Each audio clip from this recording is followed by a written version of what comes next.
Welcome to Flat Earth Debate, Uncut and After Show. I'm your host, Nathan Oakley, and if you are new to this channel, or you've not done so already, then be sure to subscribe, hit the bell notification icon, and join button if you'd like to become a Nathan Oakley 1980 channel member and keep up to date with the Flat Earth Debate. If you would like to support the channel, there is a super chat that runs alongside each of these shows while they premiere. There's also a PayPal, Patreon, and crypto link in the info box below the video. Speaking of Patreon, I'm going to do a quick shout out to all of you who do support me on Patreon. So, a massive shout out of thanks and appreciation to Guns of Navarone, RMP, Troy Shuka, Bose Nail, Joseph Pizarro, Samson, Maris, Mobile Max 777, Neo the One, Lost Cat FE, Rob W, Open Minded, Reese Pound, Del West Watson, Mike, Muted, Dick Earth Skeptic, NA Literalist, Maria Neelands, Unbelievable Productions, Blue Ridge Ranger, Rob H, The Real Gabster, Windrider, Liam Nedrick, Abraham Mohammed, Dave Rakia Gafford, Naibai, Adrian Quintana, Skeptic936, Life is Short, Fireball X, TheFlatEarthChannel.com, Texas Mike, Edwin Johnson, Kirsten Smith, Alexander Main, and David Wayne Foster. So another massive thank you to all of you for supporting me on Patreon. Now I'm going to raise the mic on Discord and Google so you can enjoy the conversation of whoever is in there while I set up for today's live show. How's it going? It's going well. How are you? Wonderful. Wonderful. I want to talk about Brian's, if you would have me, Brian's reference to Arthur Eddington. Okay. So it's very similar to King's Dethroned, the book by Gerard Hickson, that talks about the distance of the sun, how they assumed it to be far away to begin with without any proof. And everybody based everything on that moving forward to give us what we have today, a falsehood. So Arthur Eddington's, as far as I'm able to pick up on the discussion, is saying that he observed a light or star bending around the sun during an eclipse that shouldn't have. Whether that happened or not, whether it was some kind of camera image that went aloof or refraction or anything, they're basing everything on that. And that's how Einstein does his space-time bending. So they take the one thing, just like they did with Hipparchus, saying all the luminaries are vast distances away, so they start there. That's their starting point. They don't prove it. They don't make sure it's proven. They just start there. So it seems like this is where Einstein took off, and that's why Brian's on it, saying, look, all you got to do is go to Eddington and show he was wrong, and the whole thing falls apart. Cool. So when he comes on again, let's have him go into it a little bit more, because he knows more than I do on it. And me. So yeah, definitely. When and if he gets here, if he does at all. Yeah. But it seems like there's a lot of these in the baller argument, is to take something and start right there without having that one thing proven first. Indeed. Now, what do we see when we look out? We see divergent rays from the sun. They're supposed to be parallel. How come I don't see parallel rays from the sun? Well, that destroys everything. Can't be 93 million miles away, because the rays would be coming over such a long distance that even if they were diverging, they would look parallel. But they look divergent, which means they're much closer. How close? I don't know. Indeed. At least that's how it would appear. And up my alley, it's the only way a sextant could work on a globe is, and they say it, the rays have to be parallel. But since the rays are divergent, it could only work on a flat surface. Yeah, until you see one of their descriptions of how an eclipse works. Say that again? So you see how their description of an eclipse works. Expound them. I was going Well, down you've got another the path. divergent rays creating umbra and penumbra. Oh, yeah. The way they say. Nonsense. Yeah. No, it's just talking out both sides of their mouth. Yeah, exactly. So everyone knows if you put your finger in front of a wall and turn off the light and turn on the flashlight, what's going to happen. And they're trying to say it's the opposite. Indeed. So, yeah, good day for flat earthers and bad day at Black Rock for ballers, as the movie title goes.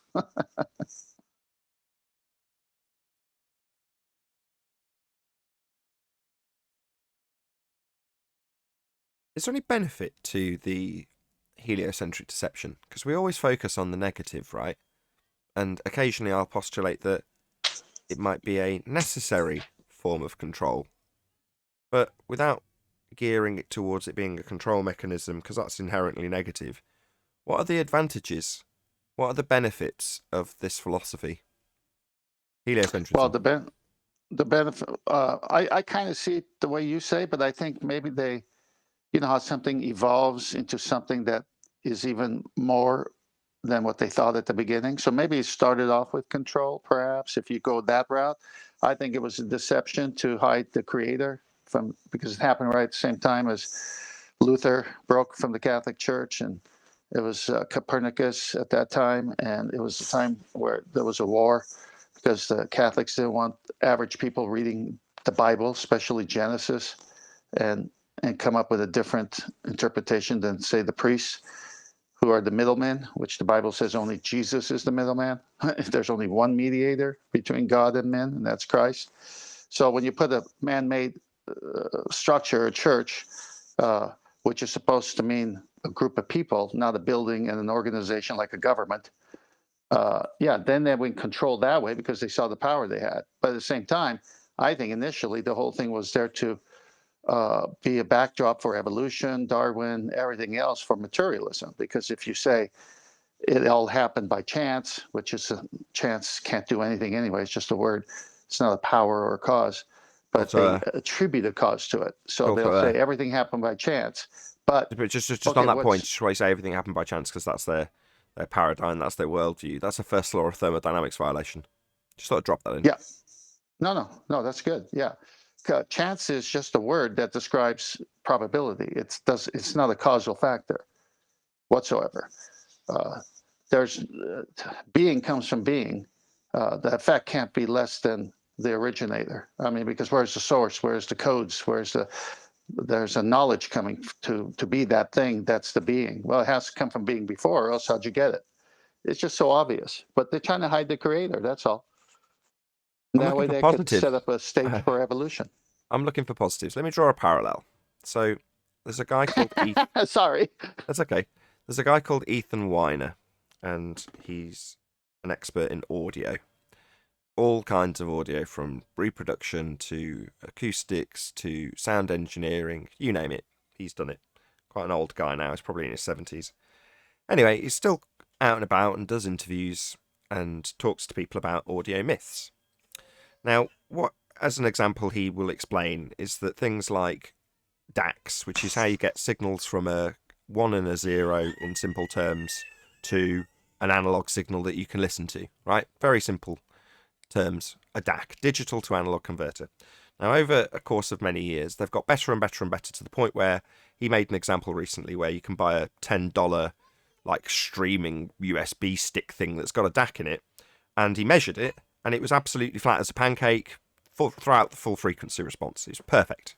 And it's cheap. It's not even a DAC. It's included in a little streaming USB stick, right? And it's $10 from Amazon. And he's saying, look, the technology is that good that, you know, any distortion that might be in there is really low down. You can't hear it. And that's true for a 10 quid one. So why do people buy them that cost 10 grand?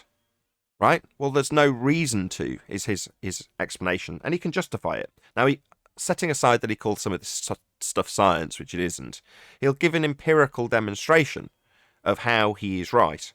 He does it with a null test. I'm not going to go into what a null test does, but nevertheless, he uses a methodology that shows there's no difference. Provably, demonstrably, no difference, right? Now, for this, I'm getting to my point. For this, he will be banned from forums, kicked out of discussions, and ridiculed for his opinions as they are deemed by his opponents. Now, they're not his opinions. He can he can demonstrate this stuff, and often offers to do personal demonstrations of this stuff for people who disagree with him, and they just get stroppy and say no.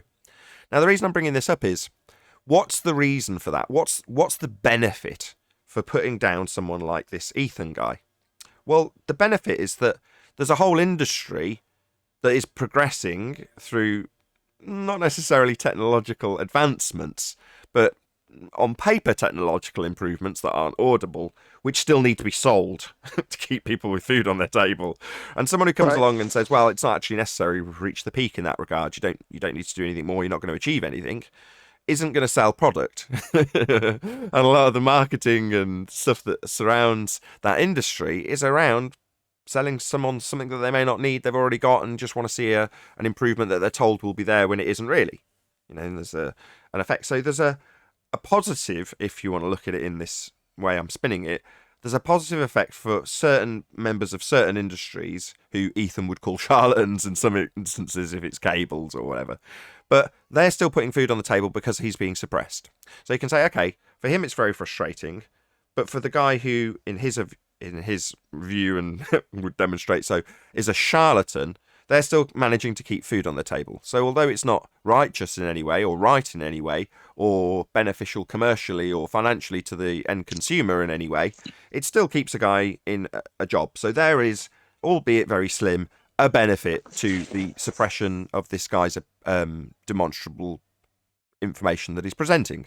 So there is a positive there. In other words, certain people still keep food on their table as a result of his censorship in regards to his knowledge of audio. So what's the parallel? Where's there a benefit to some dude? Is it the same parallel? That is to say that what Ethan in audio calls charlatans are paralleled with us, and people who are punting pseudoscience just so stories about the world you live in, they get to keep food on their table. Is that the only parallel? I know where you're getting to, and I'll give you an example. Monster Cables. They came out with this nice-looking cable with a good wrapping and nice gold end points, and they were saying these are the best cables for your stereos. And then when you tested it with a set of normal cables, there wasn't hardly any difference at all whatsoever. It's just looks and marketing. Or no and difference. So now they're yeah. So now they get $100 more for something that you could get for like $15 or $10, and some of these things were in the hundreds of dollars, so even more markup. So the whole point is to keep food on the table. Well, in the parallel is true with what I was saying, because you got to keep everything the same for the universities and the colleges and the cost of college and the 4-year degrees and the classes on science and all these different things. If you come out and say, hey, look, the Earth is obviously observably flat and stationary, motionless, my eyes ain't lying to me. How many people wouldn't be teaching a course? How many dominoes of the old construct would have to fall? And you take that across the board on everything. Yeah, they want to keep that alive. So that's their positive, because it's right now putting food on their table. So it's the same parallel. Has to be. I mean, there might be other reasons that people have, but what's the big one that we see? Well, you'd have to tear down the whole edifice of pseudoscience that was posing as science. You're early, are we? Hello. Hello. How come you're so early? No, I'm an hour 50 minutes late. Did you not do a show today? Nope. I didn't notice. I was busy with the kids. Yeah, that's a good excuse. Wish Why? I had some. Why didn't you do a show? Because I woke up at 1 o'clock. Oh, I see. And I didn't feel like doing a show being all snotty and shit. And I'm in a bad mood anyway. Fair enough. That's one of the good things about being a YouTuber. If you just decide one day I'm not going to do it, well, there's no boss to tell you that you should. No, there is. It's going to be everybody asking, why didn't you do a show? Why didn't you do a show? Oh, God, not something terrible has happened. So, well, yeah. Just it's announce without it. consequence. Just explain that after housekeeping then. Not before. No, I'm going to do it now. We're not even live yet. I know. Still 10 minutes, right? Yeah, 10 minutes. Yeah. But I'm in need of a break. I want some downtime, but I can't really justify it. But I want some downtime to basically recharge my battery so I can literally have 0-second pauses shows. Well, then Because you're doing too much. it sucks. If 2 hours is burning the candle at both ends to the point where you can't keep it consistent, cut down the amount of shows or cut down the amount of time on each show, because you just end up burning out. Yeah, Well, that's no right. good. Well, just But I want to see how long it takes before I completely burn out. Well, and don't do maybe that. something else is revealed, you know? No, don't do that. You're nuts. How about Yes. today? How about Yes, today, Arwen? Today, yeah, you've burnt out. This is it. This is burning out. Right? The candle's gone out. The show hasn't gone out, so the candle's out today. So this is that. If you wanted that, when you've achieved it today. You achieved your goal. Dude, I just have to find a beehive and things will be all right. The bees. Yes. They make wax, candle wax. Smells great. I thought it was a terrible Nick Cage, what's it called, Wicker Man reference, but clearly Not the bees, not the bees. Ah! Right. Yeah, just don't burn out. You've got to find a You can balance. always- It's It's difficult. interesting, by the way, in that very, very sadistic little clip, how he is able to say not the bees, not the bees. When it's like animated, that bees are like with like 20 to 100 of them are in his mouth at that moment. So I wonder how sound is even coming out of that second. But that's just CGI. Yeah, So- it is. It'll go down in history as one of the most terrible CGI effects ever. But it's awesome though. It is awesome, but it's like Awesome and terrible, and that's why it's a meme. The Rock in The Scorpion King. Absolutely horrendous CGI. Oh right, the scorpion guy with the rock face on it, right? Yeah. There's That a few was other brilliant. examples. That's so terrible, it's good again. There's I can't remember which Blade it is. I think it might be Blade 3. But Wesley Snipes refused to open his eyes for a particular sequence, so they had to CGI on his eyes opening because he refused to do it. Really Oh, didn't key know scene. about that one. Weird. No, but the Nick Cage with the bees, it's not that bad. It's just when you think about it, it's not very consistent. The bees weren't animated bad. It's just that, yeah, when you have a ton of bees going in your mouth, there's not going to come a lot of audible sound out of it. But yeah, the visuals were pretty good for the time. I don't actually blame Nick Cage. I blame poor director in that regard, because he should know what they can achieve in CGI or what's going to happen in post to give the actor the correct direction, and Right. Well, don't forget that the movie was a little weird after all, because even outside of the CGI, yeah, Nick Cage also put on a bear suit and punched a lady in the face. It's like, yeah. After that, doesn't really matter that much, does it? have you seen the original with Donald Sutherland? No, it was too boring to sit through. Oh, it's like a murder mystery, isn't it? So it's a murder mystery with a twist at the end, because it turns out that they're basically going to be sacrificing him and there's no happy ending. But throughout the whole movie, it's geared towards it being him trying to figure out a mystery. I never liked it. Fair enough. It's been a long time. It's too 60s. I was going to say, it's been a long time since I watched the original Wicker Man. It's very, very 60s. I vaguely remember, like, flower power, like, people dancing through fields and stuff, like, to show that they were a cult. But they did it in a very 60s flower power kind of way, with them dancing with white dresses on and stuff, and banging tambourines. I Yeah. can't quite remember. It was all about blaming the hippies, for sure. Exactly. It's all about the hippies and how they're actually murderous psychopaths prepared to burn a man alive for the sake of the harvest. Yeah, besides, bees don't care for human sacrifices. They just want a couple of clean flower fields with no GMO crap and no pesticides, and they'll do fine, you know? Right. They don't need human sacrifices to make honey. I don't know. How many bees have you asked? Arwen, you're the bee whisperer. I was going to say, have you personally communicated this from It's bees? very easy, you know? For all you know, they're sitting around just planning the next human sacrifice. Well, if it were the case, I wouldn't tell that to anyone. Indeed. Well, I know they get mad. Well, don't mess with the hive, you know? That's it. That's the story Don't I start have. poking fingers in the hive and you'll be all right.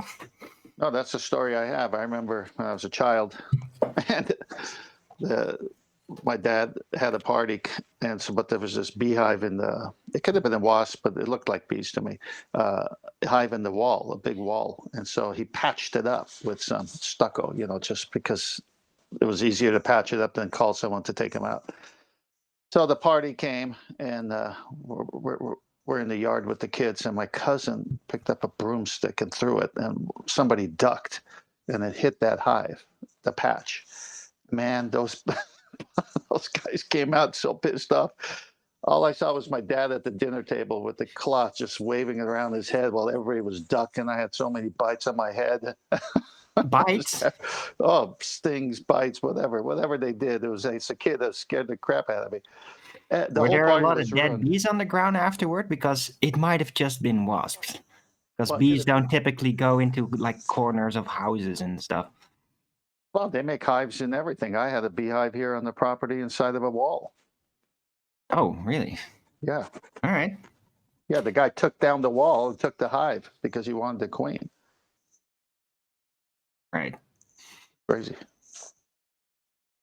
Afternoon, guys. Hey, Once Nottingham. we're through with housekeeping, I think we're starting in any moment. I am going to, 2 but minutes. once we're through with housekeeping and after Owen's announced why he didn't go live today because he slept in, can we talk about Dr. John Dee's most recent video? Have you seen it? Yeah, I spent the last fucking 3 days doing it. I appreciate that. Making it for him. Well, I gathered that from the what's it called? The references at the end. What would you call them? The thanks he gives. Oh yeah. So I No, gathered that's that. just for the chats. That's for the chats. That was because obviously keep this quiet. Yeah, you mustn't say who's done it because obviously Karen B's. We're Not- live, right? You know that. No, we're not live. Yeah. No, we're but not. no, I'm not being bitchy. I'm saying Karen B's not done it, so we've had to get somebody else to do it. She's busy. Yeah. The bit I'm thinking, I can't say it, can I? Because it's going to go live, so I can't tell you who it is. No, I won't. Tell me Yeah. anyway. I'll Good tell boy. you off there. It's funny. Oh, off air. Okay. Yeah, Yeah. this is recording, so it will go out eventually. Yeah, well, that's right. Thank you, Owen. I You just could realised- Skype it to him.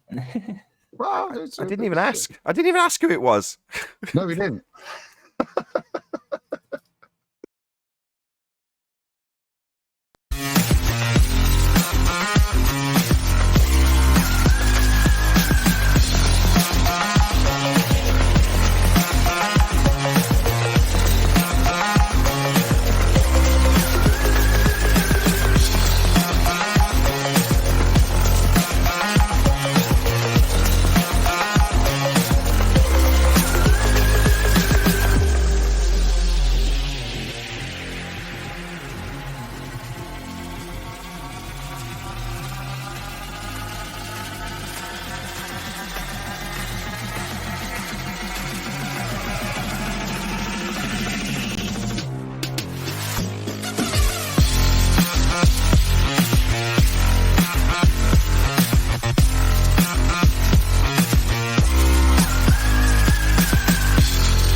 Welcome to Flat Earth Debate Live. I'm your host, Nathan Oakley, and if you are new to this channel, or you've not done so already, then be sure to subscribe, hit the bell notification icon, and join button if you'd like to become a Nathan Oakley 1980 channel member and keep up to date with the Flat Earth Debate. If you would like to support the channel, there is a super chat that runs alongside each of these shows while they are live. There's also a PayPal, Patreon, and crypto link in the info box below the video. Most importantly, if you'd like to join the discussion, simply mute the page you are currently watching, then click the link in the info box below this video to join the panel and express your views on the nature of Earth. If you do join, please don't swear. If you do, you'll be ejected, and if you are, please don't try to rejoin the stream using sock accounts. You'll be warmly welcome back on the next stream. Please also share the show on social media. Sharing the show obviously increases the live audience, but this in turn increases the chances of a more diverse panel, so please share the show on Facebook and Twitter. One last time, if you're new to the channel or you've not done so already, then be sure to subscribe, hit the bell notification icon and join button to keep up to date with the Flat Earth debate. Now, we are joined by the Adam Meakin, Arwin, 10th Man, Neil, and a whole bunch of people in Discord. So welcome one and all. Good morning. Good Hey, afternoon. good morning. Good morning. Afternoon, everyone. Let's rattle our way through housekeeping because there's a few things that need to get covered. So, any evidence of a physical geometric sphere-edge horizon, formerly known as Earth curvature? None No. whatsoever. They never claimed one. But I was through inference, it has to be there. But they never claimed it. It's just logic. They make no claims of logic. Okay, because then. Arwin selfishly didn't do a show today. I was listening to 24/7 Discord, so I've just been listening to exact that a baller denying his geometric horizon that it would be there. So no, not even in their world now would you expect to see it. Well, that's good to know. We'll let Mick West know that nothing's blocking the bottoms of boats and buildings, and their side-on reified sphere-edge horizon that formerly blocked boats and buildings has never been claimed. It's in fact being denied, wouldn't you know, from your own side, Mick West? Any evidence? What's the next step?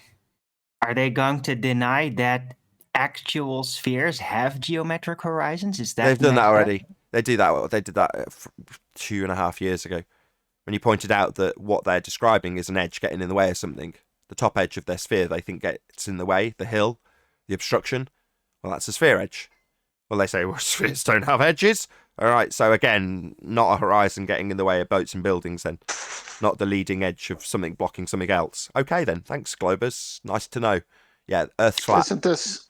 Isn't this a Osmond quote time at this point, Jim Osmond? Nobody claims the horizon is Earth curve. Yeah, that one. But what is Earth curve? Why don't we define what Earth curve really is with the Globers? Let's get back around the table and actually clear this up. What is this Earth curve that we... It's a physical geometric sphere-edge horizon that formerly blocked boats and buildings. Do they agree to that? That's what it is. Yes, but do the Globers agree to it? Well, when we demonstrate Well, if they have that, a s- when we demonstrate have that a we don't s- have one, then no, they don't agree to it anymore because we showed that that's not what it is. But that's what it is in the heliocentric world. It's a physical geometric sphere edge capable of blocking boats and buildings into the distance calculable inside view with geometric mathematics, i.e. Earth curve maths. That's what it is. We show it isn't what they claim it is, and they suddenly decry their own claim. Welcome to Flat Earth should be the reply. Maybe by now they have a different version of Earth curve. Maybe they can do to it the same thing as they did to the Coriolis effect and have another form of Earth curve that can be sort of justified. through When their- they say, Arwin, when they say they live on the sphere with the radius, they could only have one. We only have one horizon, and the horizon in the Earth curve mathematics is a physical geometric sphere edge horizon that blocks boats and buildings with its physicality. It's a hill getting in the way. Any evidence of axial rotation of the Earth-based variety? No, not of the Earth-based variety. Any evidence of the distance to the sun? No way. What is the sun? No idea. We were discussing it in the pre-show, or 10th Man was postulating about convergent rays and saying it must be close. I nodded along, but I didn't say it then. I'll say it now. I don't know what the sun is. Right, so what we got of the sun is rays, although we can't truly pinpoint an origin. And we have an apparent disk that is very blinding when you look at it. And that's really all we got. Oh yeah, and of course, the consistent angular relations in relation to position on the Earth. And that's it, right? Well, no, Well, not let's be- exactly. Rays don't exist. They're a construct that we invent. And what we describe, you could describe in their apparent nature as rays, Right. Damn you! No, we have rays. It's just not a ray. It's not parallel, it's divergent. Is it? Who's this Ray Yes. character, and what's he got to do with the sun? I'm talking about light. I'm talking about light as seen by my eyes. I'm not talking about what makes it or how far away it is. I'm just saying what I see. Ray has summoned the Steak Puft Marshmallow Man. Remember? That's what he does. Oh, But- dokie. Any scientific evidence of gravity? None whatsoever. Not in the They don't 3D even world. know what it is. Or is that Stagoli? Yeah, I was just referencing the conversation from Rumpus yesterday, not in the 3D world, because he's talking about 3D worlds and 4D worlds and all that crazy stuff. Oh, right, I see. We'd have to go into a different world to experience it. Bit like experiencing Yep. time dilation in Narnia. Something else that we can't do, but is experienced in the Narnia dimension. But it's so Yeah. embarrassing though, because like even how Rumpus reasoned it out, it's like, okay, yeah, the orbit of Mercury, it doesn't work in the math, but it will work in the other dimension, in this pseudo-Riemannian force space, even though it is completely conceptual and there's no way to test it. So what they basically did is there should be a good expression for this in English, but they basically just gave up, put it all down, said like, yeah, we can't make it fit, so we're just going to make some kind of fantastical thing in which it will fit, to which we will never get. We will never be able to prove it. I got news for That's it. Rumpus. I got news for Rumpus. Earth curve doesn't work within their math as well. Not just Mercury. Yeah. I don't know, orbital mechanics, Earth curve, it's not really involved. It's just everything is spherical. It would have to be for an orbit, or it will bump into the corners and all that. Exactly. It's a begging the question fallacy. Orbits is a begging the question fallacy. Any single viable hypothesis from any of the fields of astronomy, cosmology, or astrophysics? Pseudoscience here. No, but with that model in mind and that discipline, I thought it was very interesting. Again, coming back to the Rumpus, that he just keeps on giving, doesn't he? That boy, he keeps giving quote after quote. But for him to point out that even in the real world, that his orbit of Mercury doesn't work. Even with his maths in the real world, it doesn't work. So his maths denies it. Shows that the chances of the pseudoscientists putting together something is highly improbable, because, as Rumpus admitted yesterday, the whole mathematical premise that they're basing this model on doesn't actually work. Yeah, and Yeah. I would like to add on to that, if I may. There is a certain type of consequences, to this. It's like if there's something out of reach, you only have certain elements you can analyze about it, like the visuals, and you start to calculate for it using a certain model, and then the calculations at some point don't fit anymore when you try to round it out and make it complete. There's only one logical conclusion. The whole premise is wrong. Because otherwise you would not be ending up in a ditch. If you were actually back engineering mathematically the reality, you would never arrive at such a point. It can't happen. So the only conclusion you can derive from the orbit of Mercury not fitting is that the entire premise, the entire presupposition has to be wrong. There's that's what no Adam said. other conclusion. Yeah, that's what Adam said. Go on, Stagoli. Say again. I was just gonna say, and where's Mercury supposed to be again? And what's Mercury supposed to be again? Light in the sky. Well, no. What's he he's saying? What's it in the heliocentric system? What are they claiming is Mercury? Yeah, and where is it supposed to be? Physical You know. rock in a physical orbit around a physical sun. Right. And- That's in a the vacuum. point with Mercury, though, Oh, isn't okay. it? That Oh, with all sorry. the other. Hold on, sorry, Adam. Come on, mate. We misread what his point was. Right, in a vacuum. Is that was your point, right? Yeah, yep, that doesn't exist. So. Right. So Mercury in its presumed orbit is taking place in a second law of thermodynamics violation. It's normally me that says that. Kudos. Yes, indeed. It's all I was taking waiting for you place. to say it yesterday. Well, indeed. Well, no, we were arguing within their fallacy and their maths. Yep. It's unreasonable to pull that card when I've accepted that I'm going to argue within those parameters with someone like Rumpus. Now, don't get me wrong, he'll pull every unreasonable card he can, but I at least at some level have to seem like a reasonable debater. I can't just say, well, this is all taking place in a second law thermodynamics violation when I'm asking him to detail his maths. That's not fair. I really appreciate your tolerance towards Rumpus, by the way, Nathan, because having him on the show does really bring up a lot of energy.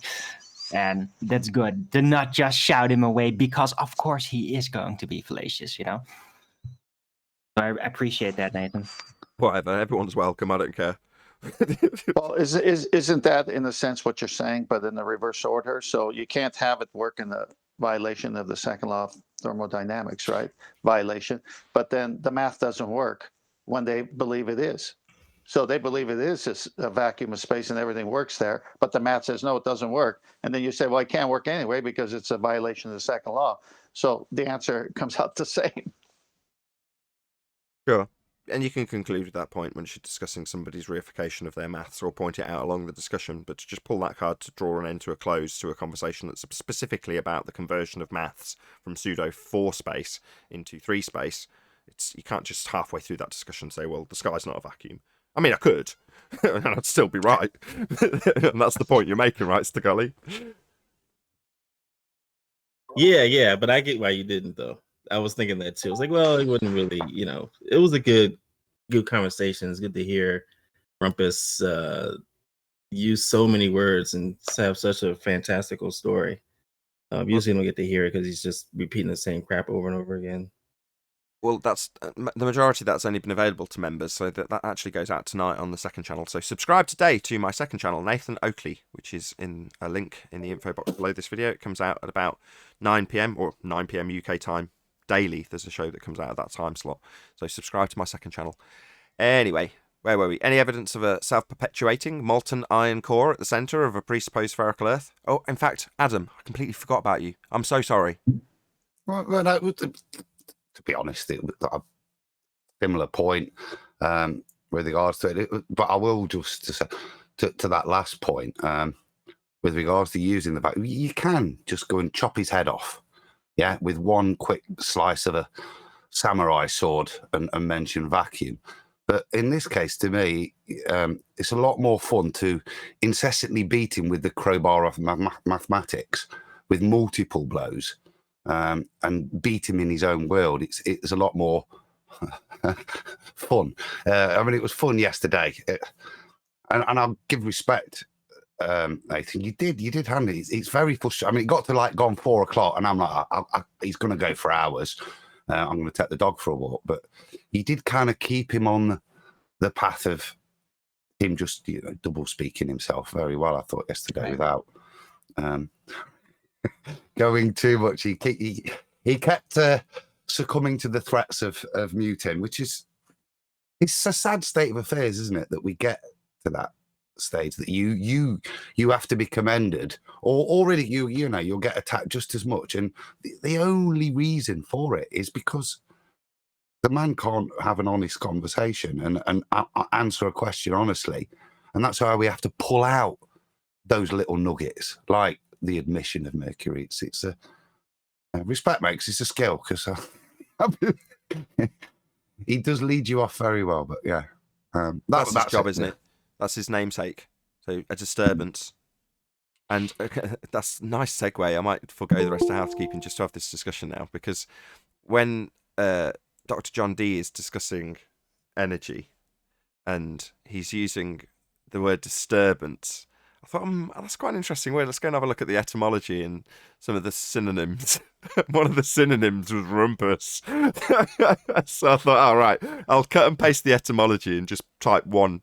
There was plenty of other synonyms, obviously, but I'll just put synonym, : rumpus for disturbance. That was my comment to Dr. John D. Obviously, I'd seen the information prior, so I could have put something a lot more insightful, but I just thought it was amusing because he's using disturbance in terms of the relative density disequilibrium or returning to equilibrium in his examples, but he's not using energy when he describes them. And then he points it out afterwards when you've nodded along, which I thought was great. The way he's structured that video is quite clever. He's got like a it's almost salesy in the way he does it. So he's creating what's called an agreement ladder, which I love. This is a sales technique. So you get the audience in this instance to nod along with your points, and then afterwards point out that you haven't used a specific word. So you nod along, and then suddenly you're like, either your corners of your mouth will turn down and you'll feel cheated, and you're like, yeah, but it still is energy, right? It's just interesting the way he did it. I thought it was brilliant. I like that video. Shout out to you, Dr. John D. Excellent video. It was. I'm just trying to find the phrase because it's very polite way of doing it. Please note, there has not been any mention of the terms energy or force to describe what we observe. All are described by system equilibrium and disequilibrium. And it is exactly as you say. You go along and it forces you to agree with the concept, the description, and you're happy with it. And that's what he did with us, wasn't it? I think was checking those out. Can you disagree with this description? Asking for critique in there. But yeah, it's very... I like the way you've summarised salesy. Yeah. Well, I've not thought of it like that, but yeah. It sounds almost demeaning now I've thought about it, and I don't want it to be that way, because it's one of those things that in the last 5 years, maybe a bit longer, there's been only a handful of things that have truly got goosebumps on my arm. And you've gone, wow, this is really out there, right? This is beyond my tolerance of what I thought when I considered myself a very open and skeptical person. Well, sometimes you just got to set it all aside, reassess it. Some of it might still be true. And this is one of those things that you're sort of sitting back going, my God, I don't think it would go this far. But wow, Isn't it incredible? Yeah, but I can't disagree with it. Exactly. You know what I mean? Just if you're not already, subscribe to Dr. John D and watch his most recent 3 videos.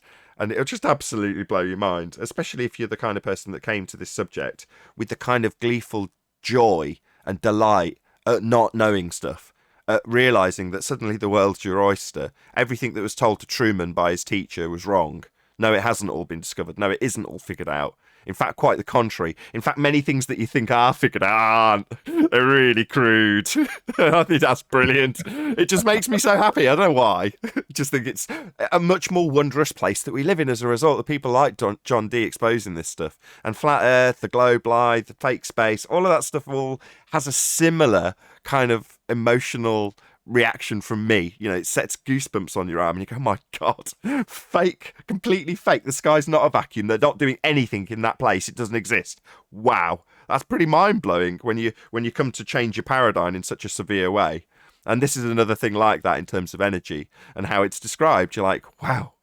Most of the time you'll find yourself a bit like atmosphere. You find yourself saying it, not realizing that you're reifying into existence a paradigm that's just part of your vernacular, whether you like it or not. The magic's part of your own language. And this is no different when you're saying things like energy and force, specifically force, because when he's tying it back at the end of the video to gravity, suddenly the whole process, the whole 3-parter makes sense. You can say, okay, right, now I know why you've gone through this convoluted process of going from disequilibrium into a claim of something having an energy input. And what is energy? What is the force? Well, it's going to be reified later on into a disequilibrium explanation that has gravity wrapped around the heliocentric model.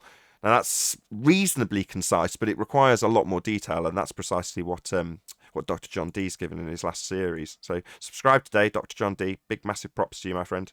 I've got your screen presented with the conclusion on. It would just to go along with what you're saying, obviously this is just one of the slides from which is the summary, so just and it's just the important bits. I think as you were saying, and accepting these points, I think, and looking at them, and you go, oh bloody hell, yeah, I suppose so.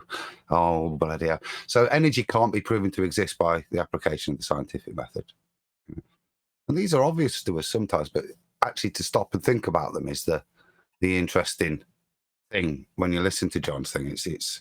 It does make you think. So yeah, just living with energy is not a logical antecedent to work motion. This one, I don't know whether he was chatting with you, and I don't know if he's going to go into it. But to me, the logical antecedent to work or motion, and it might sound a bit weird, is will. Whether that's me picking the brick up, my will, or whether that's the will of God setting up a dynamic system or things to happen, it all requires, a bit like the Noah, it requires a will for something to happen. Don't know what your thoughts on that are. It's a bit too deep for my taste at the moment. It's going to need a lot more text and a nice female voice over the top of it for me to accept it in any way, shape, or form.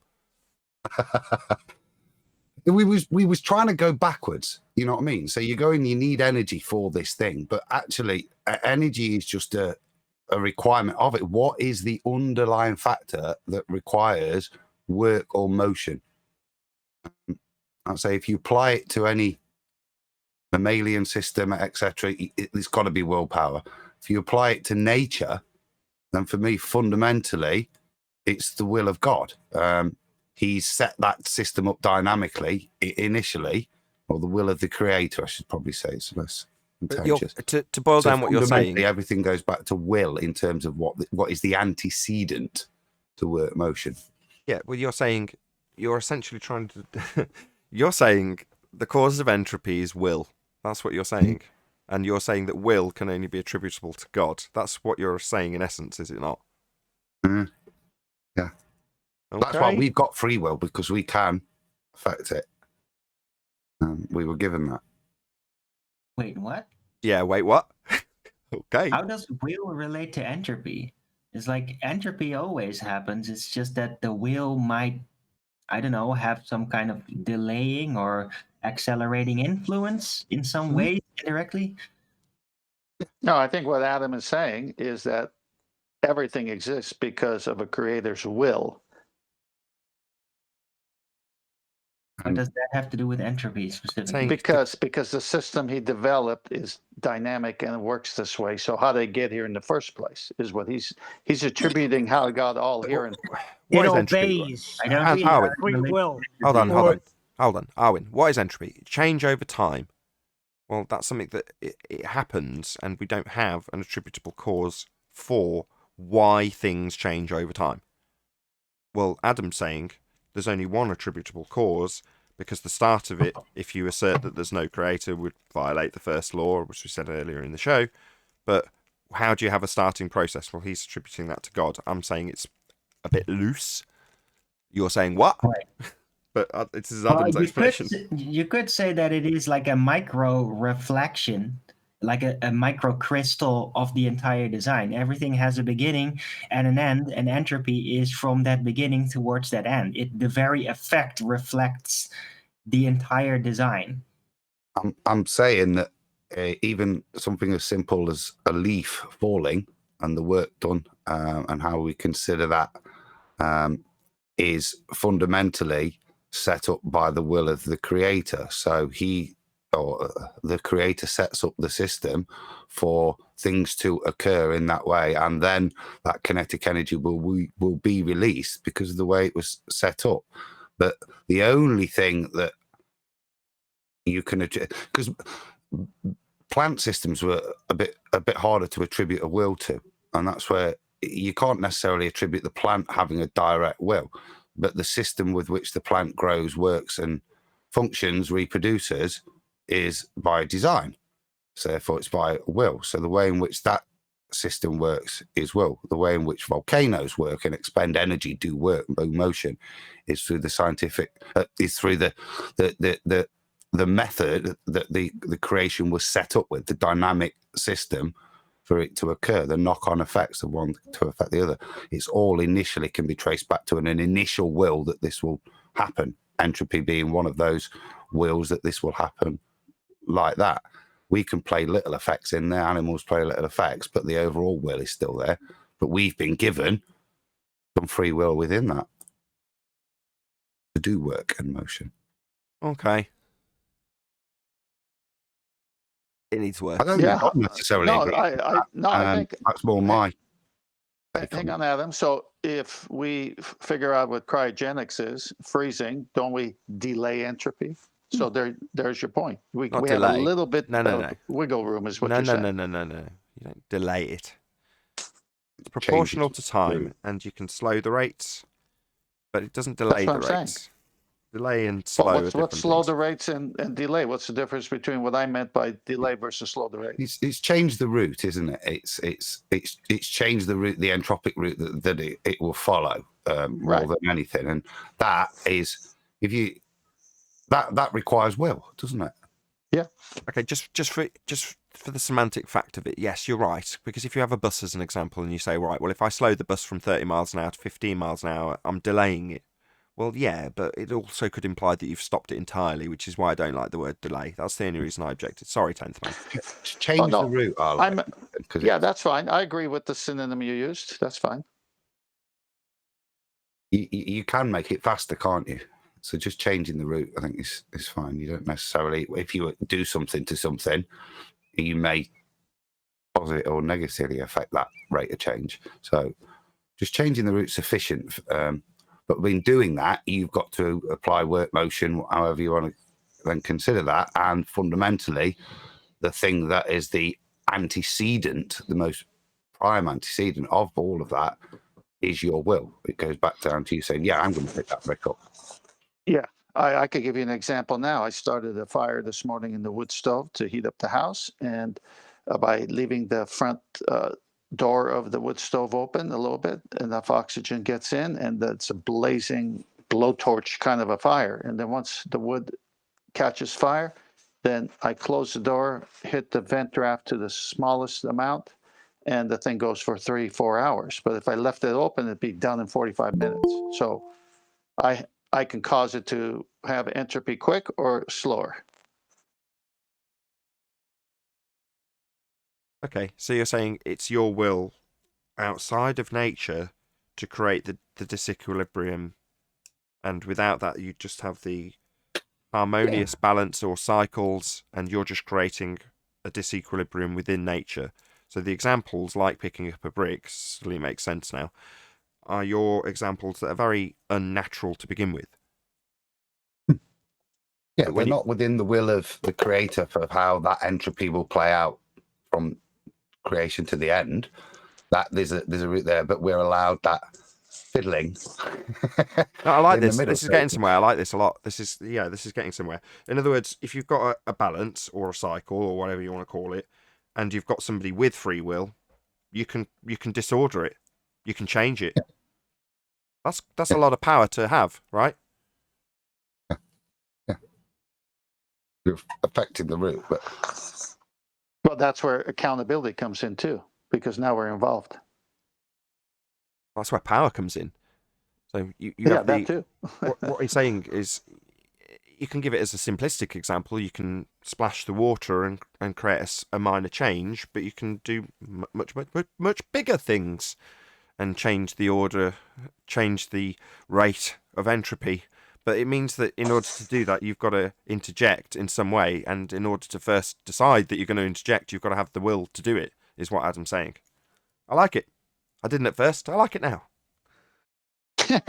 I love it. yeah. Paddle Anymore? on, paddle off. Yeah, that's what I was picturing when you were saying this exactly. I didn't want to say paddle, but yeah, because now I've got it visually. But yes, you can turn the motor on, you can create the motor, you can physically make the thing to make this disequilibrium take place.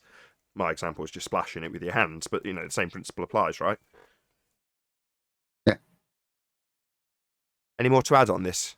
Or just one more prop and shout out for Dr. John D? No, I just distinguish what I've said necessarily from John's thoughts. They're my additions, those latter bits. I don't think he's necessarily, we've nattered for a bit, but I wouldn't necessarily attribute them to him. They're my ramblings on it, if you know what I mean. I'm very pleased that you shared your ramblings live on air with us, and we got to some point where we could actually see eye to eye, and it made a bit of sense. Excellent stuff. Any more on Dr. John D's video? I know you keep flashing up a few slides. I'll stop. No, I'll just put in the thought bot. I like that one. I thought I'd end on the thought bot. Right. Excellent. We've got a couple more housekeeping. Hey, Chocolate. Very well. We have actually got a couple of last housekeeping questions. Any evidence that you can have gas pressure without a container? Nope.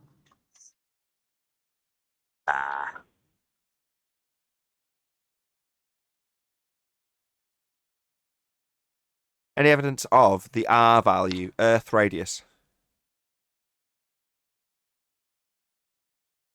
Come on, chocolate.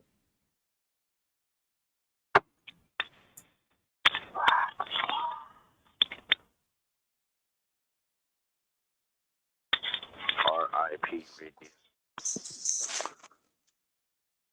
That's it. That concludes Yeah. housekeeping. With Yeah, chocolate. Your sound is a little like through Yeah, a no, I'm on my Bluetooth today.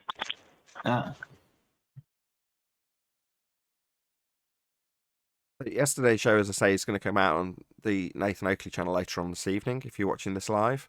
So check it out. It's one of those that when I go back and actually spend time reviewing the show after it's finished, I tend to think it's a better show. I've gone out of my way to watch it more than once and will undoubtedly be sat in the chat watching it with you. Yeah, check it out. 1333 is the number. Flat Earth Debate, Uncut and After Show on the Nathan Oakley channel. Be here or be sphere. Also, another shout out to Dr. John D for his most recent series. Yes, kudos on that show. 1333 was one of the best. Everyone tune in. Nathan, you did great. Rumpus, thank you, because the housekeeping questions are very basic questions that anyone who wants to challenge the heliocentric model, sphere Earth with a radius of 3959 should be able to ask. And if it was true, should be able to be answered very quickly and succinctly. And Rumpus, you did a good job of obfuscating and double talk. And the very thing you want to prove, your model, cannot be proven. So if you want to hear it, come to that show.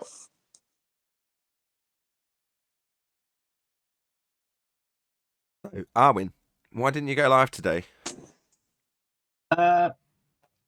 Because I overslept. I basically woke up when the show should have started up. And I was in a grumpy mood, and I was like, no, I'm not gonna rush everything and then be all out of whack. So I just went for grocery shopping immediately. It was actually good to start off the day just getting some physical, some biking out there. So I don't regret it. But I will try to be back tomorrow with the Flat Earth Early Bird show as normal. So Jolly good. Happily for me, I was actually busy, so I didn't notice it wasn't on. Otherwise, I would have asked before. right, I got some questions in Skype chat. No, I'm all right. Got a general question that I want to put to the audience and to our now more expansive panel. So, in the pre-show, 10th Man and I were discussing the heliocentric model and potential benefits that control structure has. And it doesn't necessarily have to relate to you, Joe Normal, or anybody else for that matter. Just a specific example. The only one we came up with in the pre-show is that, well, the people who are out there punting the just so stories and calling them science, well, they're keeping food on the table as a direct result of that. But that was pretty much the only one we came up with, right? Can anybody else who's in Discord or in the G Plus panel, or even in the audience, if you want to, I may not see your words go by, but there we go. If I do, I'll read them out. But what are the benefits of what we just typically label in a very negative way, the heliocentric deception? Are there some overriding benefits that there might be to actually having this paradigm foisted upon us? Can I ask you to define benefits? Is it only applying to those who believe the model, or is it applying to us as well? Applying to anybody. Okay. Well, the benefit would be uniformity and more easier control. If people, it's the basic cornerstone of any old priesthood. It is you as a priest are in the know. Your subjects are not in the know, and therefore you can steer them in directions that they cannot foresee. That's it.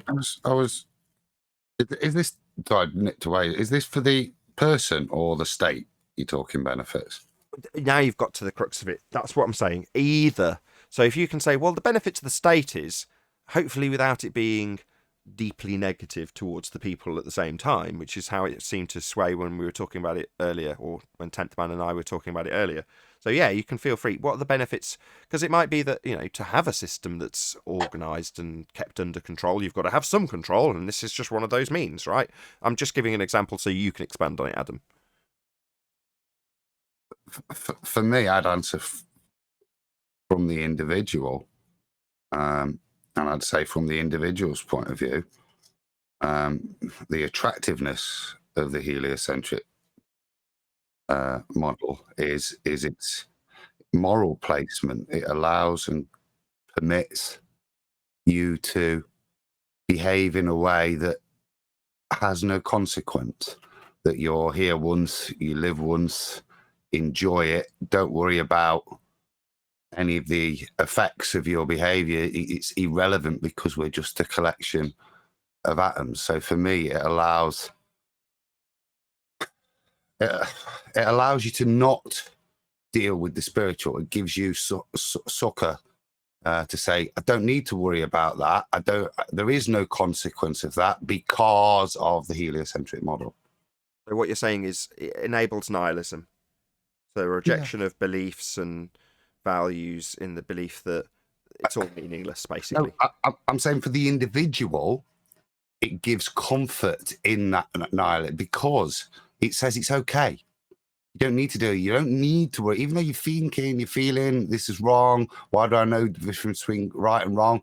It doesn't matter. You can behave like this because at the end of it, there's only you. There is no consequence. So it allows you to not deal with yourself and justifies you not dealing with it. So you've done something bad to that day. Do you correct it?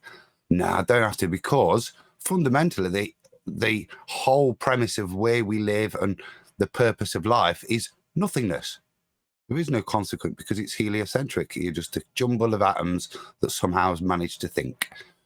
So, But like how is Tyler, that a benefit? It's just a big pitfall. Because You don't have to answer to nobody. there you go. Yeah, but that's freedom without consequences. But not even yourself. Do you understand? You can easily bin God, can't you? But actually, to constantly keep ignoring yourself, there has to be an ability to. If you believe in God, it's hard to keep ignoring the bad things you do, isn't it? But if you can keep saying to yourself, there is no consequences to it, it doesn't matter.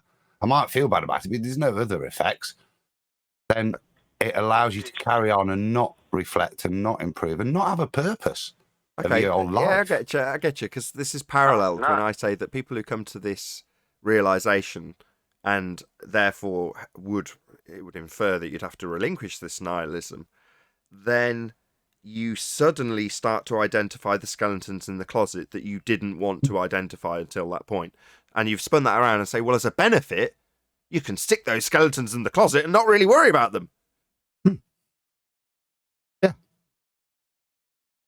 Okay, excellent. That's a definite benefit for having this nihilistic worldview where you're in an infinite super nothingness, expanding into nothing, and the world is meaningless. Because we're just a little dot, and it doesn't really matter. Any other benefits? Nihilism, good one. I like it, Adam. Any other? That applies to Dr. Michelle Thaler when she says we are a chemical reaction. Simply, a chemical reaction that became so complex that we became sentient. That adorable.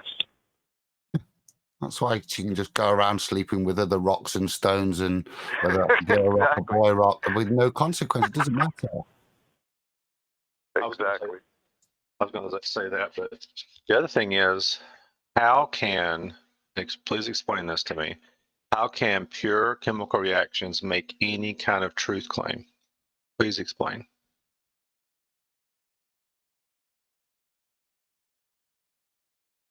You've been met with a stunned silence there, Paul. How can chemical reactions have a conscience?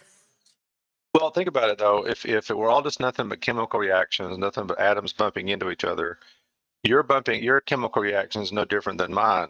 So I can make a statement of any kind. I'm just some sound coming out of this chemical reaction. How do I know that's true? Or if you're saying something chemical reaction is occurring in your existence, how do I know what you're saying is true? Because it's just a bunch of chemical reactions occurring. How do you determine truth, and how you can make a truth claim? You're describing knowledge. and the supernatural versus the physical. If you're just going to boil it all down to chemical reactions, then there is no knowing, is there? That supernatural doesn't exist, can't be described, isn't qualified, and isn't physical. Right. So the benefit of having this mentality is anything goes, and whoever has the strongest chemical reaction wins.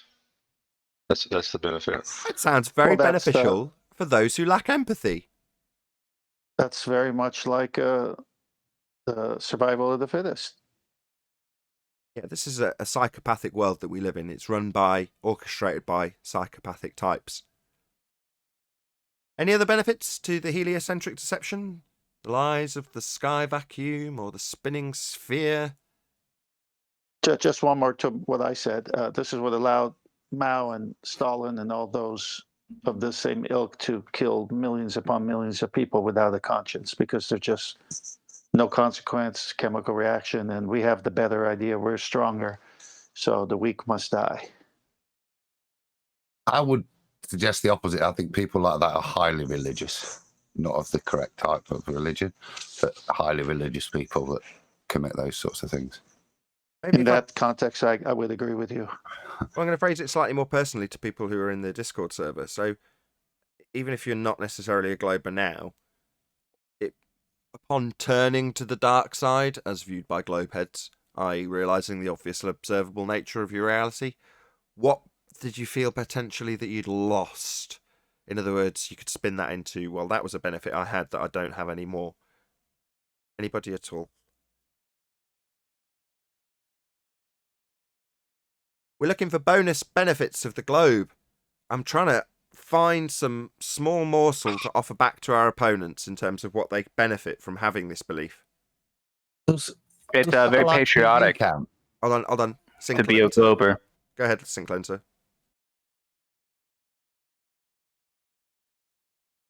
it again. Like when NASA was starting off, they wanted to go to the moon initially, so NASA got a lot of funding, so it brought the country together.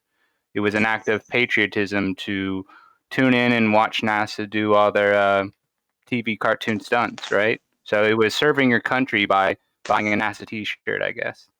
Okay, so you're saying there's a certain patriotism, as you described it, sense of community maybe, that is achieved by having a unified goal, in this case, the lie of going to space.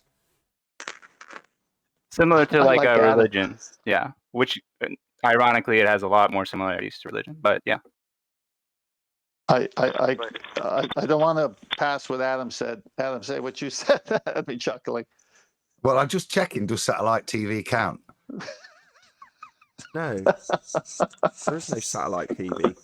Satellite TV's name only, Adam. There are no satellites in the presupposed orbit.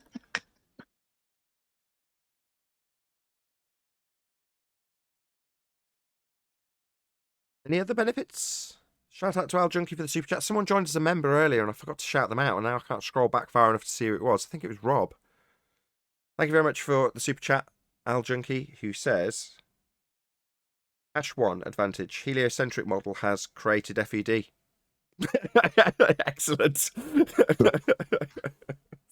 I just want to say, Adam, I liked it, but your satellite TV didn't get much of a reception from others. Boom, boom.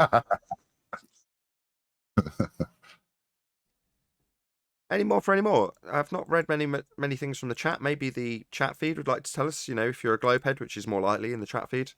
I've kept the chat open to the public today. So, what is the benefits? Give us a few from the chat if you're a Globe believer. Tell us how it benefits you specifically. If you can give us an example, that'd be even better. The Globe benefits me because...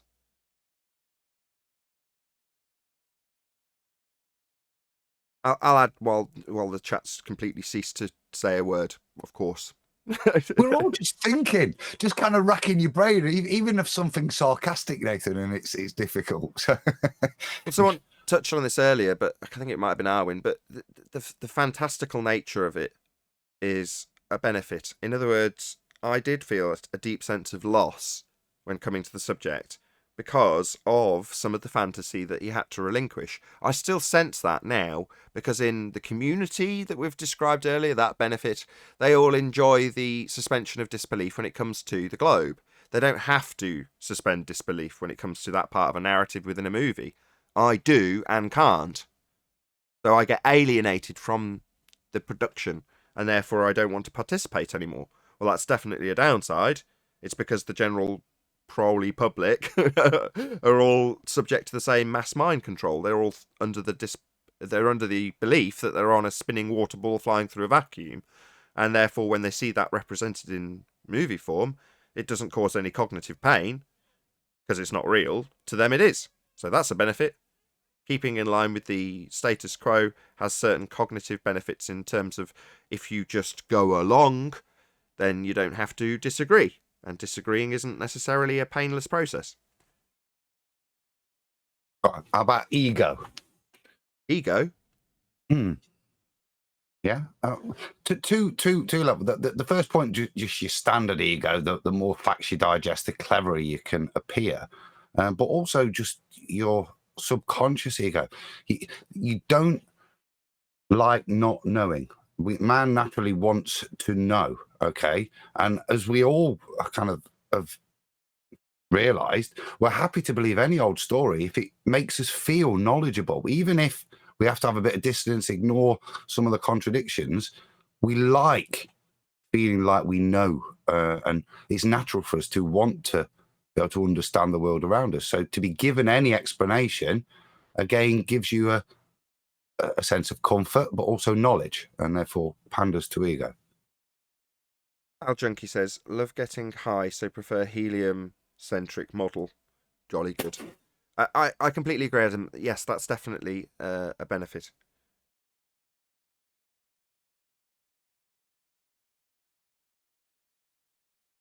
Having I guess explanations. It depends on how much that explanation makes sense to you. Because even when I was a kid, the moon being a rock that somebody brought a car to and drove around on, that never made sense.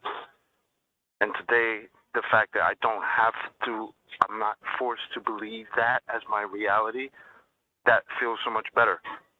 I don't care if it's not an explanation or if it's literally the opposite of an explanation. It's literally not knowing, but I'm okay with that. I'm not okay with somebody's cool story is being touted to me as my reality. That's where that shit has to stop. That's how I feel. I'm glad you've given probably a good example, Chocolate, because you think of the number of people at school that are happy to trade that balance for the ego, for the peace of mind.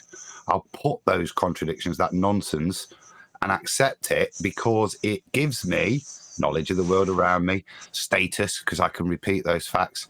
But actually, that's part of the game of how they collude us into accepting the contradictions. But we are different right. folks. So Chocolate and I are very similar in this regard, in respect that not knowing is better. But that's not true for a lot of people. In fact, I would say, sweeping generalization, the majority of people would prefer to have explanations that they can then not worry about. I like to add to that. Look at this. Look at the movies out, the context of the movies, the spin-offs from comic books. All of them have to do with there's more out there. We can go outside of Earth and find other Earths and explore. So man becomes the head of everything. There's no, you don't hear except maybe by chance somebody reading a piece of scripture or giving the creator some, praise of any kind anymore. But it's man can do it. It's all about us going. And so I think that's a benefit for them to exalt man over who made man. Any more for any more. Try and think of things that you see as negative now that could potentially be positive when you were back on the globe or reifying the sphere model. Anyone in Discord? There's literally nothing. No, not one single. This is a bonus of being a globe head. Not one from the chat stream. Not one. Maybe more high expectations from Discord, we shall see. Come on, you've got to be able to give me some globe benefits. Well, relief. It's relief, relinquishment of understanding and responsibility morally. It provides relief against the heavy reality of the world. Yeah, that's right. Daddy State or Daddy Scientist has got it all figured out. I don't need to worry about it, like the guy who came on the other week. The people in charge know better, and I don't need to know about it. I don't need to concern myself about it. Well, concern, that sounds very negative. Well, they've concerned themselves with it, so I don't have to. Yeah, good. That's another definite benefit. The consensus says this. Well, I don't need to worry about it then.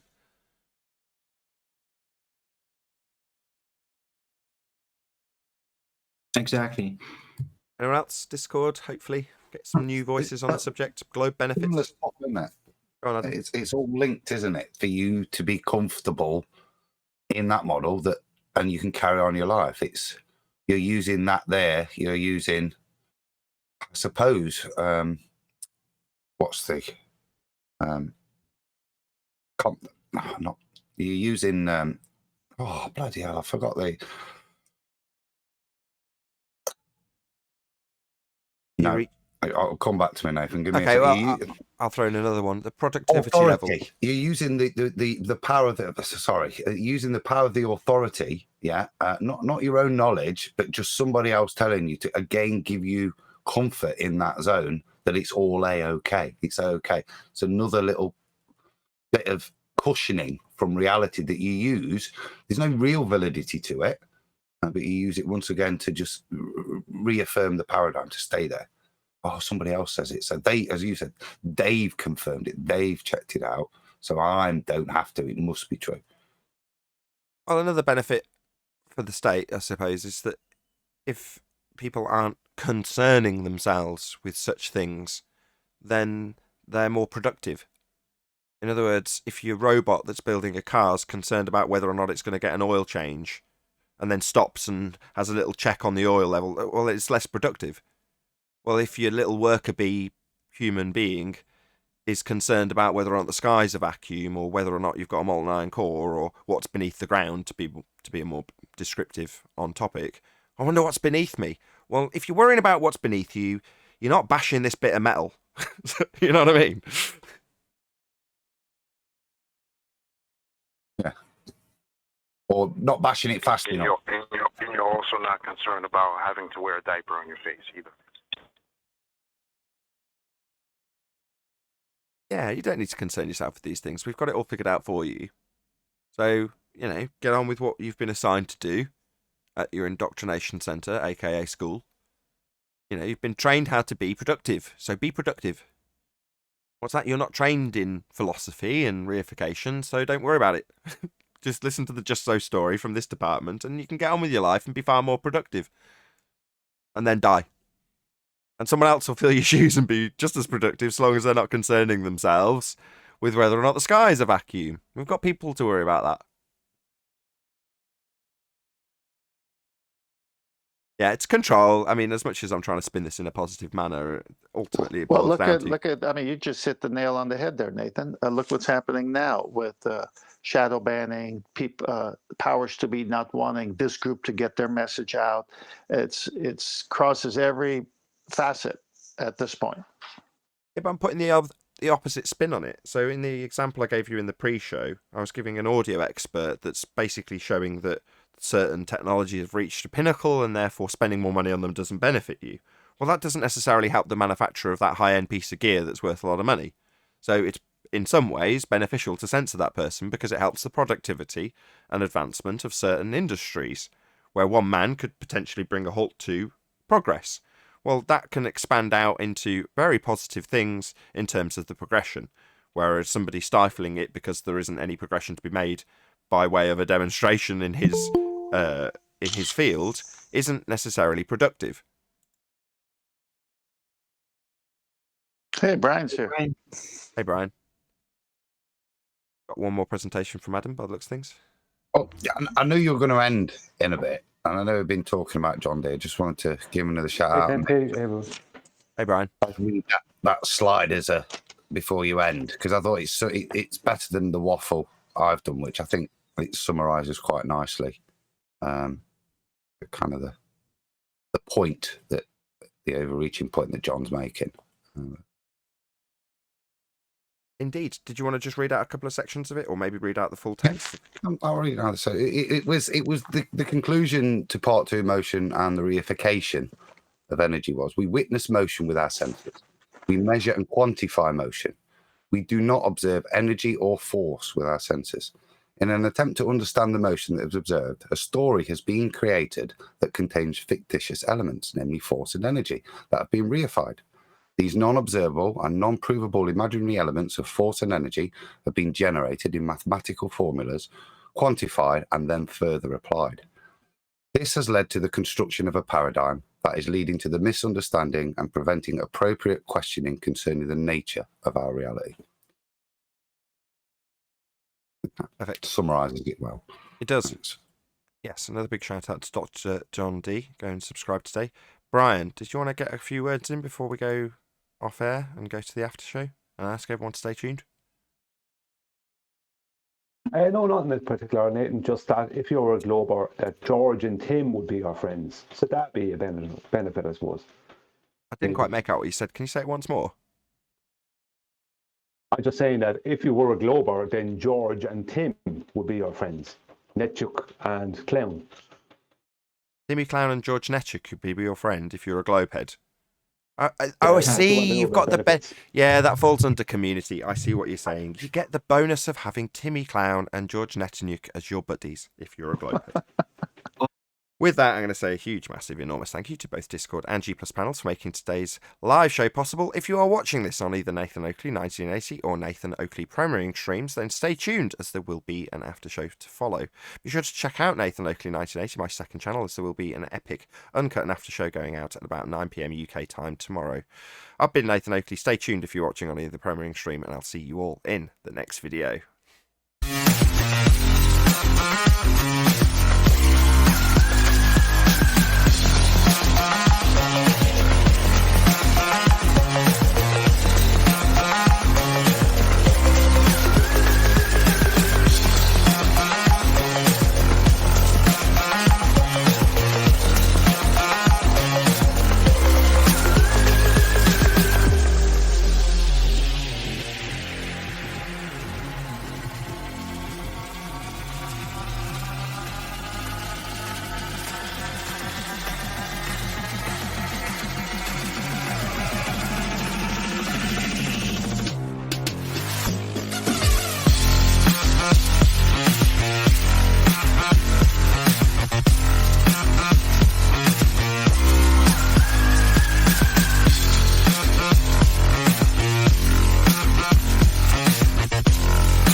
Hang on one second. So, Chocolate, are you saying he would be a third round draft pick? Just the third is cool.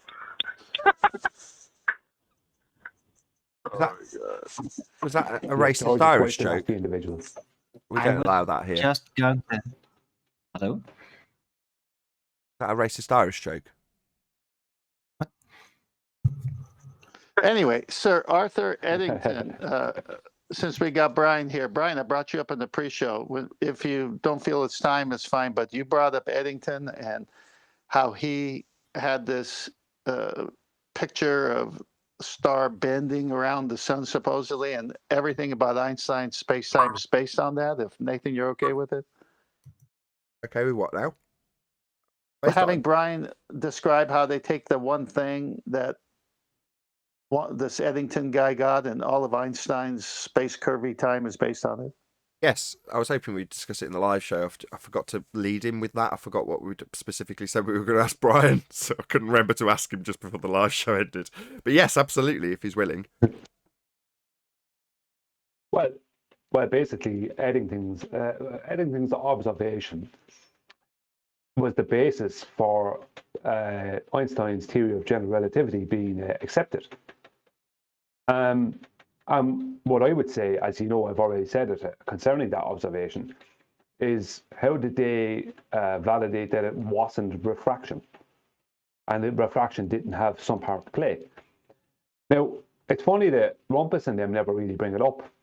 I don't know why they don't bring it up. He used the orbit of Mercury, I think it was, as some kind of proof. But you really think you would go back to the very thing that supposedly cemented Einstein's theory as being the one to topple Cavendish and others, Newtonian, from the throne. I don't know why they don't bring it up. Maybe it's because of that very question, which I did ask a few of them. Rumpus may have been one of them, but I've never got an answer. I just got silence with that question, because all they can say is it wasn't refraction, but they can't show that it was validated that it wasn't refraction. Now, before I go further, it doesn't really matter because that doesn't prove space-time anyway. It's a delta X type situation where it bolsters up space, kind of like buoyancy does for, in a lesser way, like buoyancy would have done for gravity as a force. But it doesn't matter. It doesn't prove space-time or Einstein's correct anyway. But it just shows that the very thing that they latched onto, which was from something that was an associate of Einstein. Him and Eddington were associates. That very thing was not validated to be anything. It was just claimed. It was observe and declare, like Slick James used to say.